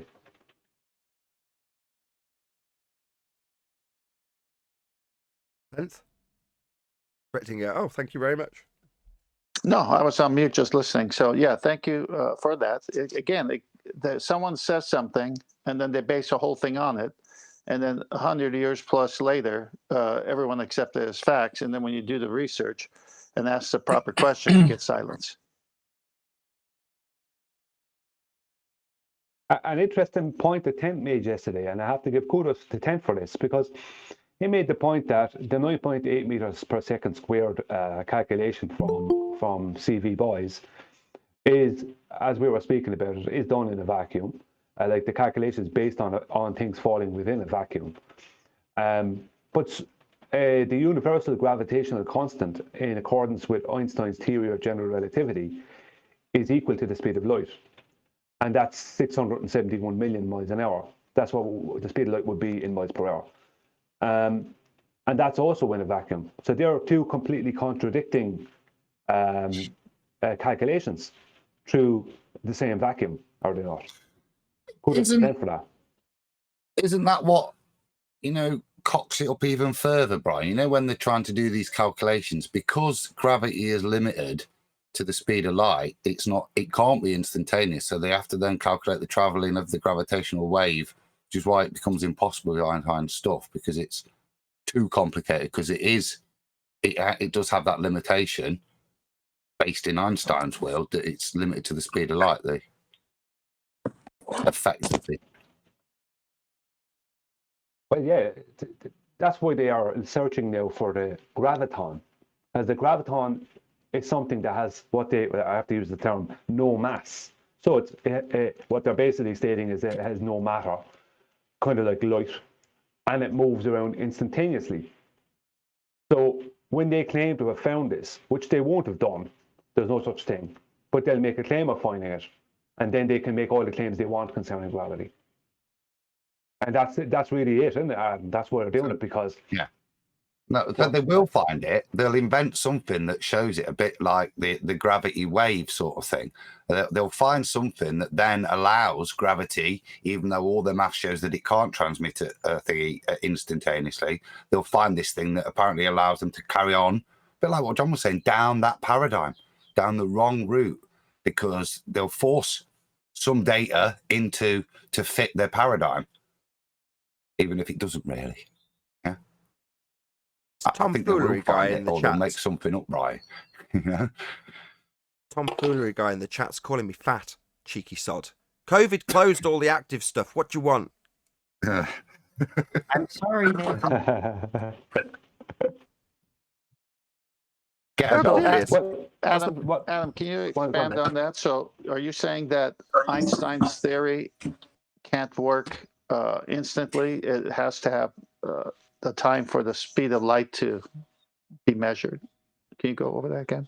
That's my understanding. So if you think about one orbiting body, and the gravity well it places, then that gravity well, as it travels with it, but it's not traveling at the same linear rate because it's moving, but the gravity's traveling at the speed of light. So there's a delay, isn't there, based on the speed of light. So the gravity. So if you've got 2 light years distance, yeah, then that gravity effect of where the planet was won't take effect until 2 years later in that region, where at which point that planet won't be there anymore, causing that gravity well, it'll be somewhere else. So do you see what I mean? So you've got all complication. That's why they can't do these body calculations, because you've not just got to, as Rumpert says, create that flat map, that flat static impression with Einstein. You've then got to try and that's why I has to go to Newtonian to do all that. But if you then limit yourself because of the maths to say that, well, gravity waves and their effect is limited by the speed of light, then that's the complexity they build in, which is why I think they have to find a graviton to allow it to be instantaneous, to allow the maths to work again, because the maths doesn't work, does it? Well, it can't work. So they have this habit of needing something, inventing it because they need it, and then discovering it. Yeah. Right. It's the long lost quest to find gravity, and especially what it is. It's ridiculous.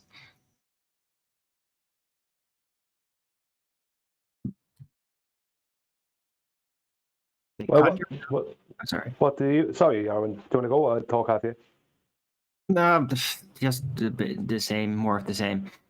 Okay. Well, what they'll do is they'll find things that supposedly point toward, the graviton being real, and then that will give it enough validity for them to state that it is. And then there'll be an endless search for this graviton that will possibly never happen or never come to a conclusion. So it's like it is real. We know it's real. We just haven't found it yet.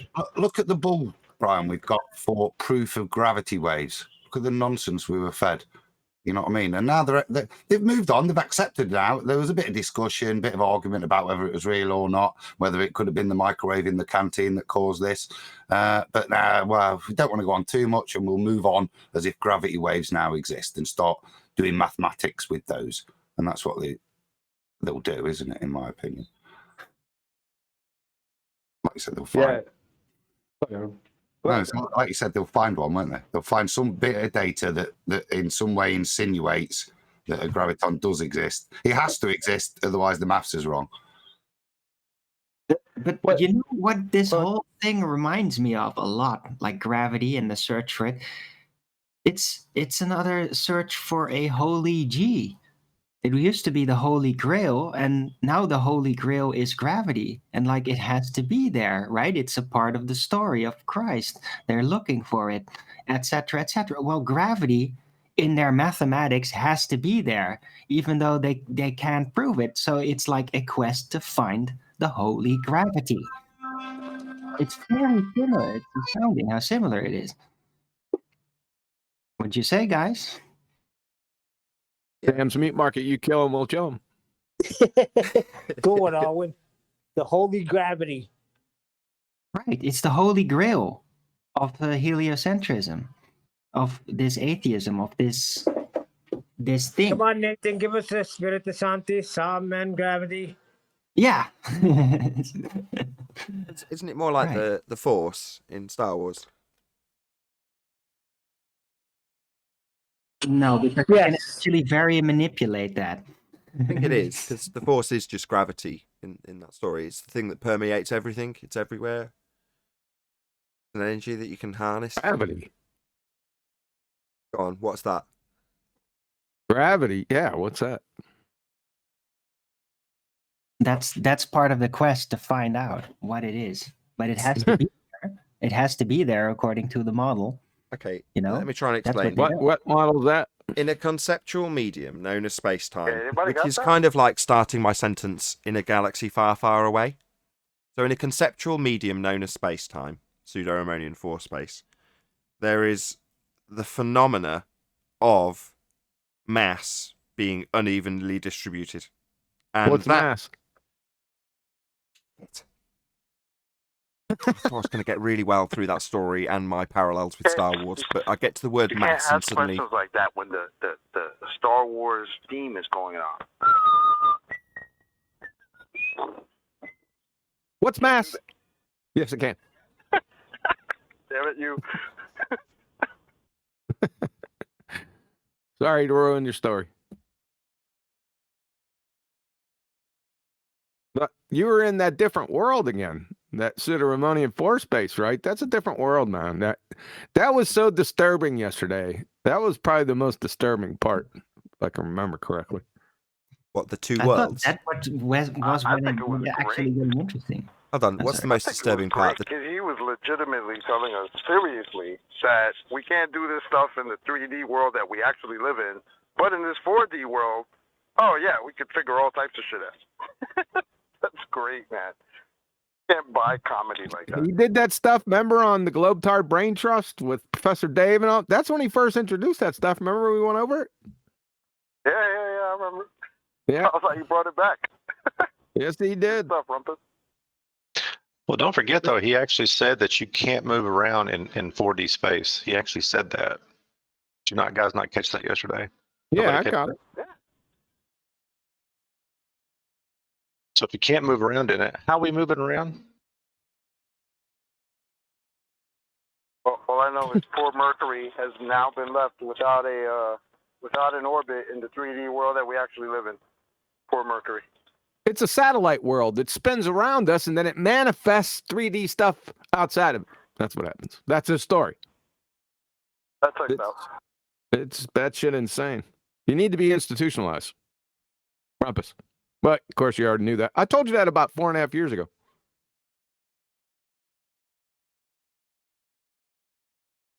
Just keep denying. Any other Globers and like Discord maybe want to back that up, like 4D world? Poor Mercury doesn't have an orbit now in the 3D world we live in. Like anybody else, like got Rumpus back on that, or is that I like just the way he makes stuff up, man.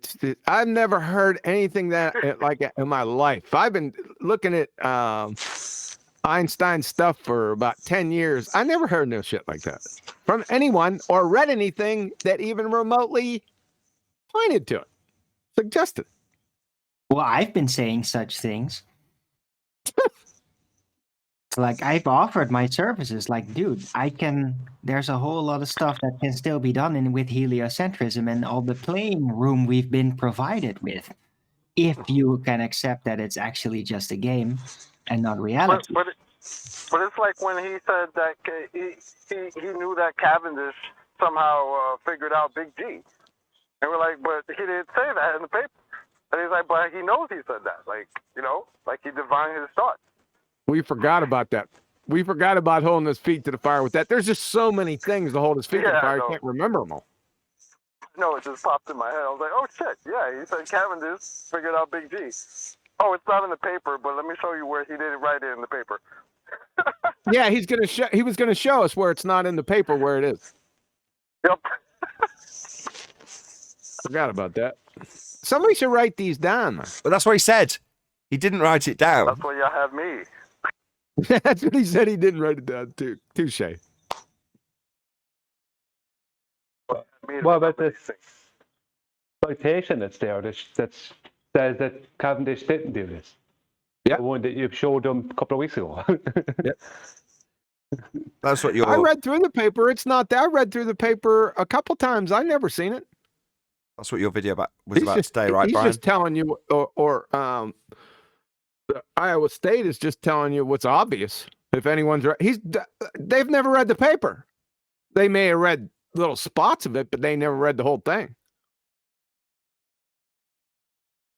So that's what you covered today, right, Brian? Good. Brian released a video on this today. Did he? Did. Huh. Well, what my video was about was conspiracy cats There's a girl called Rachie, and she's a flat earther. And she done a short video on why she's a flat earther or whatever. And Conspiracy Cast decided that he was going to do a video addressing her.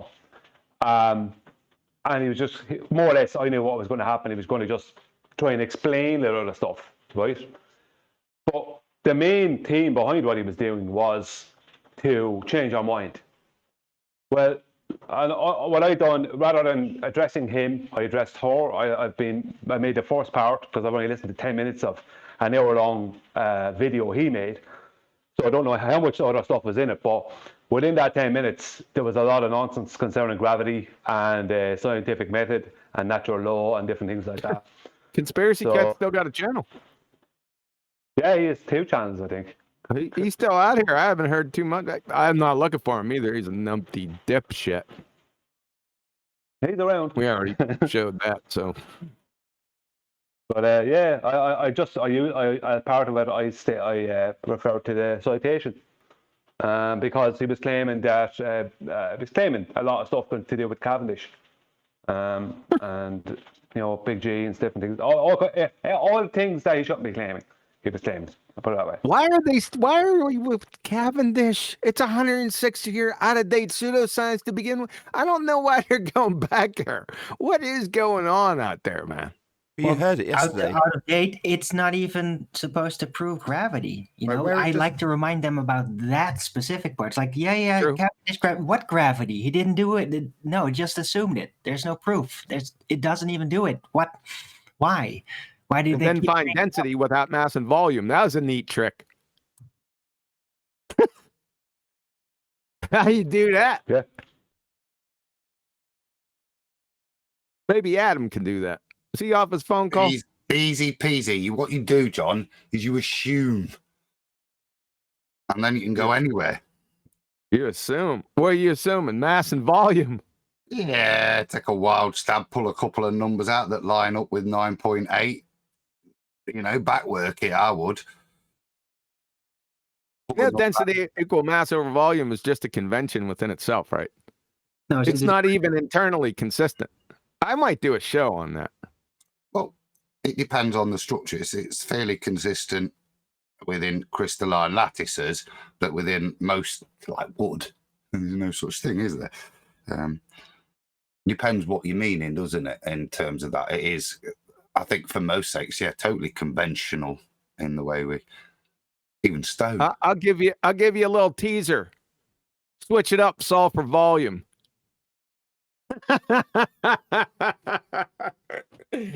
Oh boy! I left the cat out of the bag. You don't know. I triple dog dare you. Not you, but you, the general you out there. Switch it up, solve for volume, right? And check out the units of measure. I just gave the whole game away. Solve for volume? What? Yeah. Switch it up. Density equals mass over volume. We'll switch it up. Solve for volume. Adam just said it's R. You need R. That's the. Which would involve physical geometry. Just tell me, because what happens when you rearrange the formula? You can't solve for volume. Why not? You can, but it's incoherent. It requires R, doesn't it? What does that mean, solve for volume? I don't know. Just algebraically switch it up. Volume is in cubic meters. Hey, now everyone's giving. See, Chocolate's seen this before, so everyone's gonna give the game away. How do you spell it? Nah, I didn't see anything. I don't know what you mean. Yeah, right. Yeah, this is a teaser for a show. I can't tell you the whole darn thing, then I won't have a show. Fair enough. When are you going to do the top 50 show? Because I want to be there. You want to do top 50? Top 50 Globetard quotes. I read it through, and there were points where I was literally nearly peeing myself with laughter because some of them I hadn't seen before.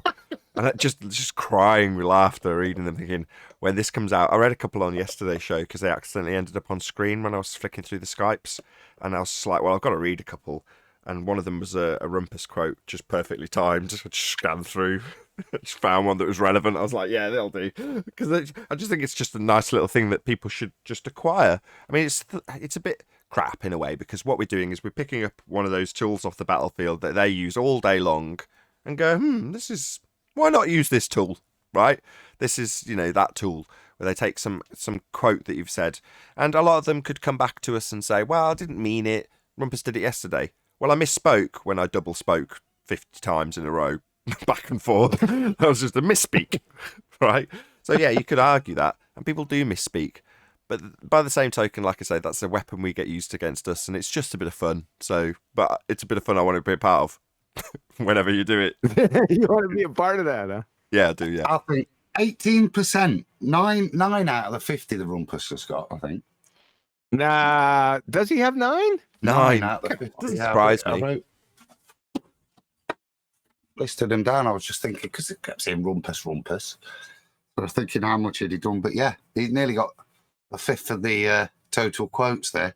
1, 2, 3, 4, 5. You might be right. While you're counting them up, did you listen to Tommy Hench's song?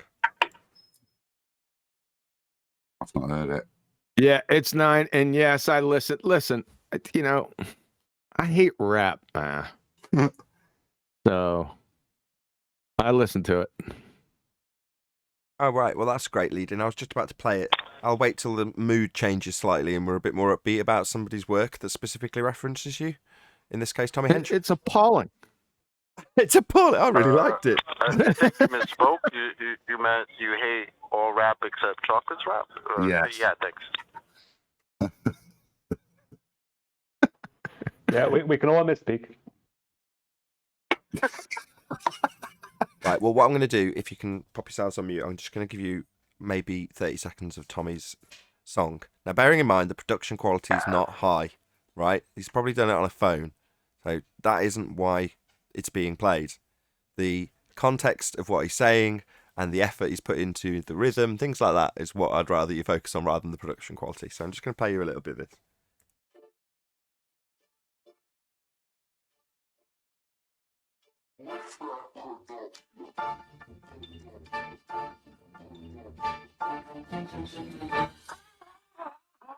Uncut, it's a no-brainer. Can't have gas with a window container. Shave your flop, do me a favor. Answer the question for quantum arrays. Uncut, it's a no-brainer. Can't have gas with a window container. Shave your flop, do me a favor. Answer the question for quantum arrays.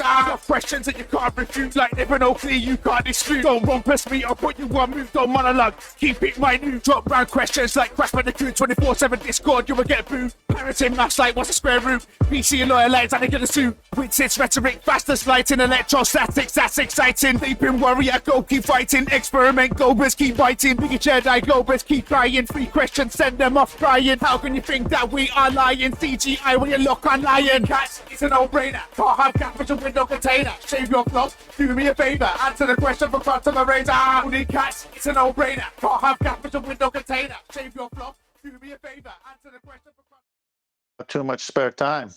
I like that. That was good. Well done, I like that. Good, but it's so aggressive.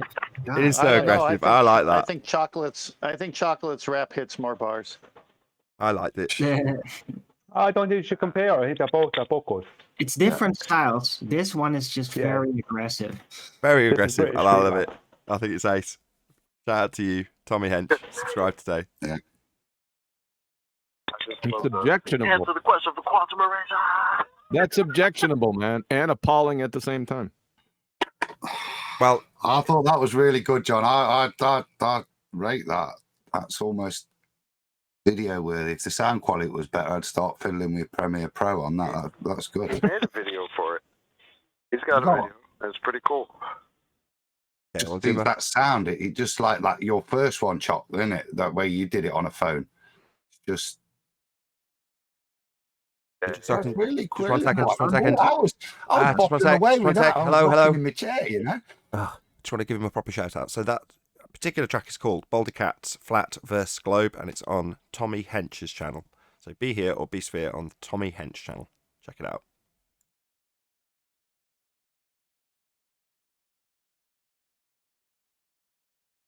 Well, there you Probably go, them. Nathan. There's one of the benefits for being a flat earther is rap music. We were doing globe benefits though. All right. One of the benefits against the globe is rap music by flat earthers, but they also have rap. Maybe QE, did you watch the live show? I did not, sir. Okay, so during the pre-show and then spilling into the live show, we were trying to come up with some benefits for the globe model. Benefits? Yeah. For example, You're gonna ask okay, them? let's just take one of the pseudoscientists. Let's take Becky with her emails and stuff, right? Well, that's keeping food on her table. That's a benefit, right? Very crude, but very simple. Just to give you an example, what I'm talking about. I see where you're headed with that. Okay, yeah. Can you think of any? George and Timmy would be our friends. We got through things like nihilism. You know, if it doesn't really matter, then you're not going to care about the skeletons in your closet, and that's quite good. And we also covered things like the people who would prefer not to have their life interfered with by having to concern themselves with figuring things out. If there's a just so story or otherwise, they don't have to concern themselves with it, making them more productive. So things like that we covered. It's benefits for them. Yeah, that's the question. So I brought up the science courses, the pseudoscience courses, how endlessly they could go and charge money for it, and people could call themselves PhDs in Narnia. You could still believe you're going to see the curve. Don't they already do that? Yeah, but we're trying to... I was hoping that the chat would be encouraged and some of the globe heads in there would say, well, I benefit from the globe because... and then give me some really decent reason, you know, how it benefits their life. And, you know, short of the things that we've just discussed, you know, we could elaborate again on the things that we discussed on the live show. I'm not going to. But I want to know, what is the benefit other than... when we phrase it, typically we phrase it about the negative things, the fact that it's a control structure. Well, how is that control structure benefiting the people on the opposing side? Understanding that, I feel, would benefit us. Knowing how it benefits them, why it benefits them. At its base foundation, it's do what thou wilt, right? Because if you got the heliocentric spinning ball space monkey religion, then there is no God. So do what thou wilt. I think that's the primary one. Then everything spins off that. Psychopathic world. That was mine, John. My first thing. Thanks. Really? It's a good one. Yep, that's what I would say. But there's fringe benefits with that all the way down the line. Yes, order being one of them. Uniformity. These are all advantages. It's context dependent too. It's benefit for them now. Later, not so much. There's sci-fi. I mean, that's a huge part of the globe model. It is a globe model, isn't it? The fact that you can still believe it's sci-fi, that you know that you could go to other planets and you might meet people on other planets who are different type of people than we are. All that stuff.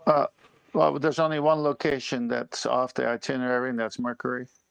But yeah, that was also mine, Brian. That's what I said. So to spin round a negative that I now perceive, which is to say that I find it very difficult, if not impossible, to suspend the disbelief that a normie who's on the globe doesn't have to suspend at all because it's part of their world. So when they see the distant galaxies far, far away in Star Wars, there's no suspension of disbelief. Not at a conscious level, at least. So therefore, they can just enjoy the movie, which I can't, because I can't suspend that part of my disbelief that far anymore. Therefore, it ruins the movie. Well, if you're a normie, a fringe benefit is that all the normie entertainment makes sense. Sorry, I didn't hear you say. I was listening, but I didn't hear that part. That's What right. I did hear- can't enjoy that anymore. There's another person that can't enjoy it. Well, some people can. I mean, I remember talking to Insanity is Sanity about this subject, and he just bought a Star Wars game, and he's like, "Look, I'm really enjoying it. I don't care. I know it's not real. I know that's not the world we live in, but I can suspend disbelief that far." He didn't put it in that term, but that's the way I'm phrasing it on his behalf. But I can't. That's just a negative for me and a perceivable benefit for a Globie. You just sit back in your comatose state watching Netflix, and all the stuff just washes over, and you don't care. Now, for a lot of the people who do come here on the Globe side, I think that's not actually true. I think it does bug them. Let's just phrase it that way. In other words, they're watching their Netflix thing and suddenly something's portrayed as a heliocentric world. And they go, I'm going to go and tell flat earthers they're stupid. And they come to my chat. You might have a point there. We do rip them kind of out of their dreaming and try to make it more real, and that's where they discover there's flaws. Then they associate digging in and knowing with discomfort because of it's broken. So I guess that since we're here, we probably do make a lot of globies out there. Whenever they look at sci-fi, it reminds them of us now. Our arguments, probably. There's a reason we tell them to share their pain. We understand and appreciate that if you're on the fence, so to speak, it's going to be cognitively painful because you can't hold both positions simultaneously. Only one can be true. And when it's demonstrably true, demonstrably flat, demonstrably not a sphere, then what are you going to do if you want to keep hold of that worldview? Well, you just sit in permanent cognitive dissonance, mental pain. Share it with us. Share the show. I thought it was very good earlier, Nathan, and I wanted to get on as you were saying it, and I couldn't. When you were speaking about from, let's say, an industrialist point of view, if all the workers, the thousands and thousands of workers or whatever underneath you, let's say something like Apple or whoever, or some big industrial company, if they're all just working away like happy bees because they all believe there's all these answers that are given to them that tells them all about their world, then they'll keep working. They won't be thinking, what is the sky, or what's underneath us, or can you go past a certain point, in travel? How far can we explore? All these kind of things. Why are we here? There's all those questions are taken away. So it's a case of, all that, it's sorted. Someone else told me all the answers, and I can just keep hammering this bit of metal. Yeah. It's very good. Well, that's the bottom line, really. It's about keeping people under control. And control, well, what does that benefit? Well, productivity. Like you say, if people are all concerned about what this and that and the other's working and functioning as, then they're not doing their job. And you want people to be productive. You want people to be good workers. I say I'm talking about the powers that should not be that have set up the control structures and education system to produce effective workers. People who aren't really concerned about, this is going to sound strange, but people who aren't concerned about money. That's what the education system produces. People who aren't really concerned about their own welfare. That's probably a better way of phrasing it than money. They're concerned with getting on with their job. It's like, how can I contrast this? It's the difference between an employee and an entrepreneur. An entrepreneur is going to be all too concerned about how he can benefit his life and his world in general, but he's going to have a much more open outlook to the world in terms of how it might perform in his favour. Whereas your average guy who's just been through the school indoctrination system is just going to come out and be capable of doing an office job and being a productive worker in a system that doesn't necessarily have to have money as a primary concern for that person. So even if you take, say, a checkout worker that's actually physically dealing with money, the actual pros and cons of the profitability of the can of beans they're putting through the till is of absolutely no concern to them whatsoever. They're only concerned with doing the process as functionally as they possibly can, as opposed to concerning themselves with how the conveyor belt works or how much profit the beans are making. So there's a very different ways of looking at things, and your average Joe Normal needs to be put into a position where he can be productive for the greater system. So in a very elaborate way for the industrious out there, they need productive workers in the form of people. You've also got to give people a purpose, right? I mean, as I'm saying this, I almost feel the evil creeping into me as I'm describing their benefits. You know what I mean?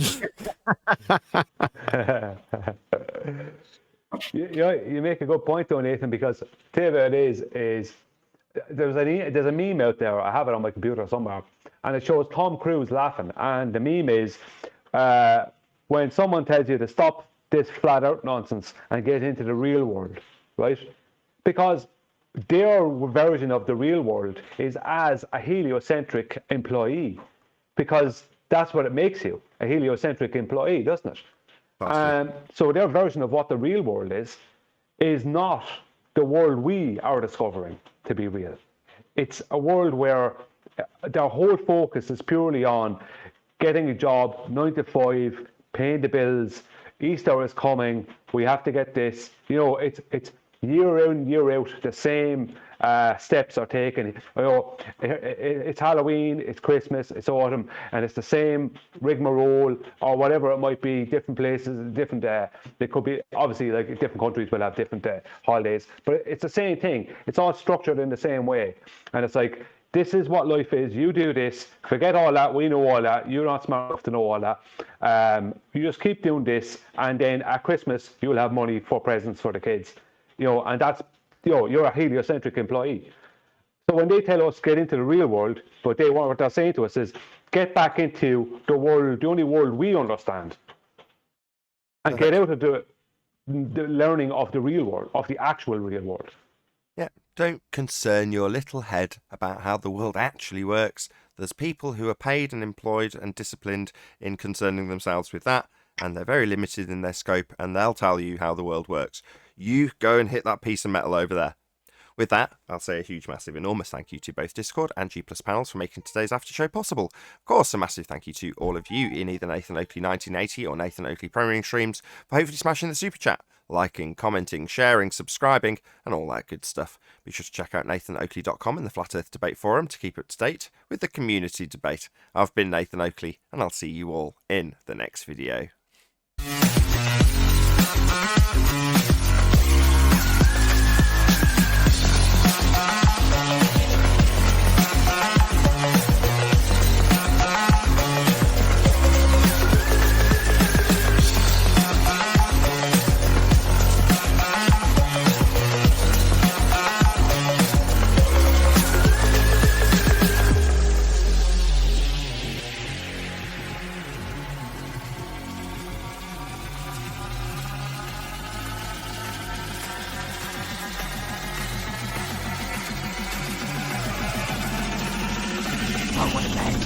What a lovely day!